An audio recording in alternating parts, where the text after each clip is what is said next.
réalité, on est en train de passer d'un jeu de poker menteur à un jeu d'échecs. On est vraiment dans une position. Chacun positionne ses pions après avoir perdu plusieurs mains. Et donc l'accord avec sur le Liban, effectivement, l'accord sur le détroit d'Ormuz, l'accord sur l'enrichissement. On est passé par toutes les séquences, voilà, d'un deal après deal après deal, jusqu'à la fameuse mise en scène de Donald Trump dans la fameuse Situation Room il y a quelques jours, où on attendait tous une décision qui n'est jamais arrivée, puisque comme je l'avais déjà dit sur le plateau avant, il était parti se coucher.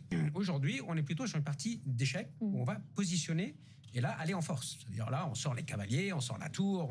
On est vraiment dans ce nœud stratégique où chacun va essayer de tenir en tout cas. Donald Trump, lui, veut aller avec une séquence maximaliste.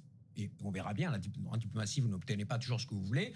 Et les Iraniens, eux, ils doivent survivre aussi. Ils doivent survivre, c'est-à-dire ils doivent avoir un déblocage des fonds, ils doivent s'accrocher à ce qu'ils ont découvert dans cette guerre, c'est-à-dire le chantage du détroit d'Ormuz, et s'accrocher à la dignité de pouvoir librement enrichir l'uranium pour des effets civils. Et là, effectivement, la séquence, elle va être très compliquée pour les deux parties. C'est pour ça que je vois très mal une stabilisation de cet échange, de ce clash à court terme.